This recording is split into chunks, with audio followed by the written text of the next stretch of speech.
The film begins with Rory sitting by the grave of her husband Connor, tears streaming down her face, a gun tightly clutched in her hand.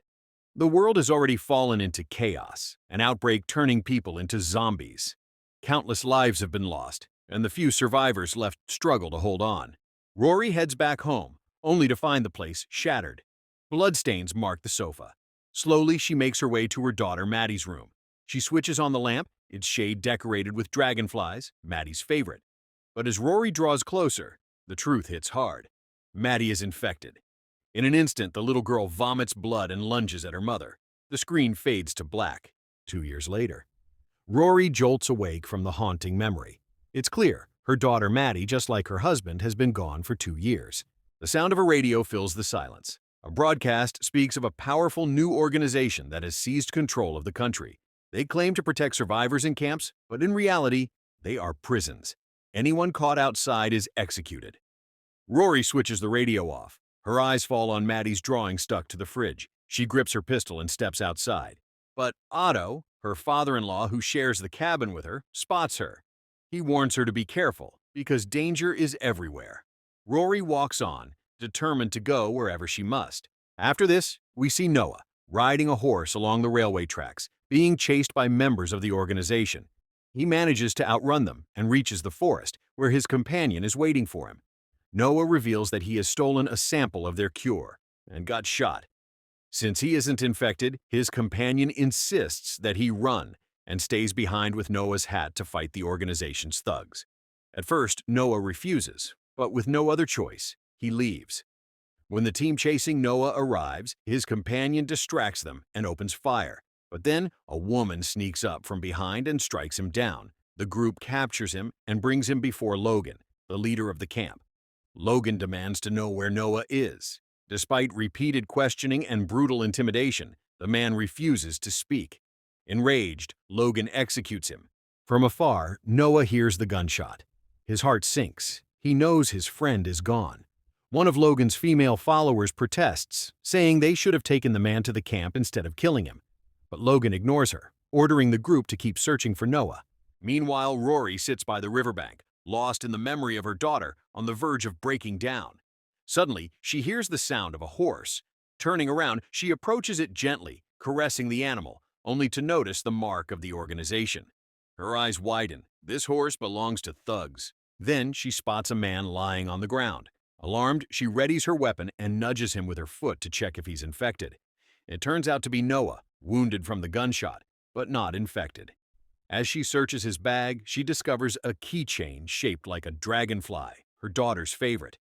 At first, Rory thinks about leaving him there, but then she lifts Noah onto the horse and takes him with her. Meanwhile, Otto had gone hunting and managed to catch a rabbit. When he went down to the river to wash his hands, he spotted people in the distance. Alarmed, he quickly hid until they passed by. Once the coast was clear, he gathered his things and hurried back home. Meanwhile, Rory returned as well. Instead of taking Noah and the horse to the cabin, she led them to the barn. She placed Noah in the storage room and kept his bag with her. Around their home, several CCTV cameras had been set up for security. Curious, Rory opened Noah's bag. Inside, she found the stolen sample, the cure along with a few other things. The sight of it filled her with joy. At last, it seemed there might be hope against the virus. By evening, Otto returned and began preparing the rabbit for cooking. Rory approached him. He asked her about her walk earlier that day and told her he had seen thugs by the river. With concern in his voice, Otto advised Rory never to go walking again, otherwise they might forcefully take her to the camp. But Rory had something else on her mind. She told Otto she needed to show him something. She led him to the barn, where Otto froze in shock at the sight of the stranger. Angry, he argued with Rory, saying she had made a terrible mistake. Rory defended her choice, telling him that Noah carried a sample of the cure that could help them. But Otto only grew more furious, insisting that he would take Noah far away and leave him there by morning. With that, he went inside and shut the windows tight, because outside a menacing storm was rolling in. The storm begins to rage outside as they sit down to eat, but Rory has no appetite. Otto urges her to eat the rabbit, promising that tomorrow he will hunt a deer instead. He also talks about installing more cameras around the house for safety. His plan for the next day is to venture into the woods and find more equipment, but Rory sits silent, unwilling to respond. Noticing her unease, Otto asks why she looks so troubled. Finally, the truth slips out. She doesn't want to leave the wounded man in the barn. Otto warns her sternly that keeping him is dangerous. By tomorrow, he insists, they'll drop him off near the camp and be rid of him. But Rory snaps back that her husband and daughter have gone. Her voice cracks with pain. Otto tries to reason, telling her that their deaths were the virus's fault, not their. Rory's anger only deepens. She tells him to leave the discussion for the morning and storms off to her room. Yet, when she lies down, the storm rattling the cabin around her, and she's unable to sleep. Rory enters her daughter's room, where bloodstains are still visible in the room. She sits on a chair, picking up one of Maddie's toys, and her mind slips back to a memory: Maddie's birthday. Rory had brought her a cupcake to celebrate, and Maddie proudly showed her a drawing of a dragonfly, her favorite creature. That day, Maddie had missed her father deeply, wishing he would come home. Rory reassured her that Connor was helping people infected by the virus and would return soon. But then, a sound. The bang on the door downstairs. Rory and Maddie rushed down together, and there he was, Connor, standing in the entryway. Maddie's wish had come true. But something was wrong. His condition was terrible, his body failing. Maddie ran forward to embrace him, but Rory pulled her back. Connor was infected. When he staggered toward them, ready to attack, Rory screamed, only to jolt awake. It had been another nightmare. Quietly, Rory slipped into Otto's room, stole the barn keys, and crept outside. To her surprise, the barn lights were already on. The horse inside was restless, terrified, but Rory calmed it gently. Then she searched for Noah, yet he was nowhere in sight. Suddenly, he appeared behind her, clamping his hand over her mouth, warning her not to make a sound. A zombie was wandering outside, and then it spotted them. The creature lunged at Rory, but Noah acted fast and shot it down, saving her life. Shaken, Rory demanded answers. Who was he? And why was he dressed like the very people who captured survivors? Noah's voice was firm. I'm not one of them. He then asked for his backpack, the same one Rory had kept inside the house. He insisted he needed to leave with it, but Rory stopped him. If he walked out, he would surely be killed. Noah, however, seemed indifferent, as though he no longer cared for his life. Still, Rory pressed on, telling him this place was safe. She dressed his wounds, proving her and earning his fragile trust. Noah finally opens up. He tells Rory that he stole the serum because his own son was infected just 2 days ago. Before the boy transforms, Noah is desperate to give him the antidote. Rory softly asks his son's name. Leo, Noah replies. He's only 8 years old. After Rory finishes treating his wounds, Noah thanks her and prepares to leave. But she stops him. If he goes now, she warns, he won't make it to his son alive. She urges him to stay until morning and get some rest. Reluctantly, Noah agrees. Meanwhile, danger is already closing in. Logan and his men approach the cabin, determined to capture Noah. One of his companions checks her device and reports that it's detecting 3 humans and 1 animal inside. Suspicion grows. Noah must be there. Logan orders them to break in immediately, but the girl hesitates, insisting they should wait until morning. Logan's temper flares. He threatens her, saying that if she doesn't obey, he'll let her and her father die from the virus. Under his command, the group begins moving toward the cabin. In the morning, we see Noah sleeping when suddenly someone points a gun at him. It's not the thugs, but Otto who gets angry seeing Noah inside the house. But Rory explains to him that Noah is struggling only to save his son. Then Rory brings Connor's shirt and makes Noah wear it. Right after that, Noah starts having trouble breathing, so they quickly lay him on the table. Otto realizes that air has entered his chest and he needs urgent treatment. Since there is no doctor, Otto stabs Noah's chest himself to release the air. Noah faints, which is natural due to the blood loss.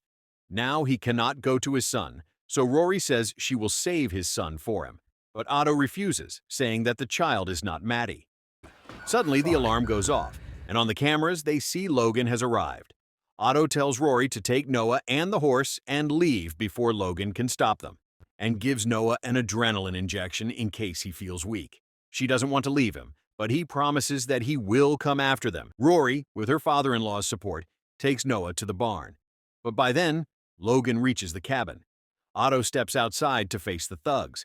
According to Logan, Otto should be in the camp, but Otto lives in his own cabin where outsiders are not allowed. Logan says he will forgive him only if Otto reveals Noah's location. But Otto tells him he is alone and that he only lived with his son and granddaughter, who are now buried behind. When Otto refuses to tell anything about Noah, Logan loads his gun. At the same time, they hear the sound of a horse from the barn. Logan's partner Brooke enters the barn, but Noah, hiding inside, suddenly hits him and then shoots him. This begins a heavy exchange of gunfire. During the chaos, Rory and Noah manage to escape, but Logan's female partner spots them.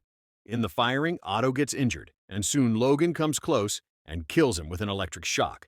Logan then tells the woman to come with him, but when she refuses, he threatens her, which makes her leave his company. Logan sets off after Rory and Noah. On the way, Noah starts to lose strength because of his injuries. Rory tells him that her daughter Maddie became infected and died because of her husband, and now she will not stop until she saves Leo. Noah then gives Rory a special scent to apply on her clothes so the infected won't track her. At that moment, Logan arrives and opens fire, forcing them to run again. But Noah is exhausted, so he gives Rory his bag and tells her the address of his house, where his mother is waiting.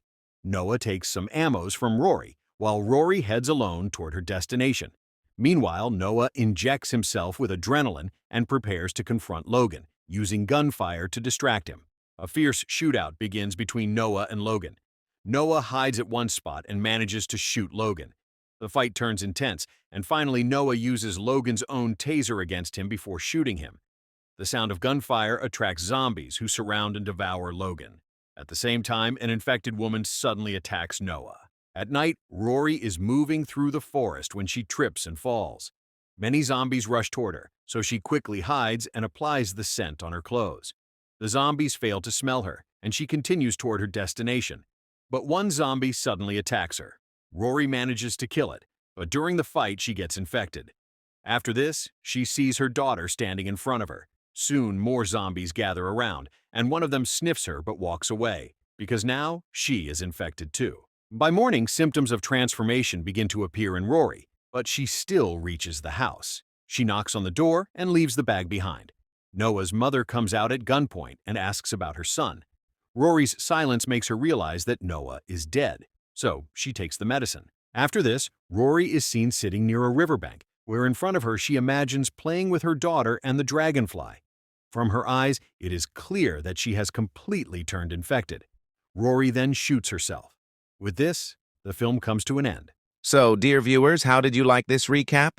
Do let us know in the comments. And don't forget to subscribe to our channel for more exciting updates. Thank you.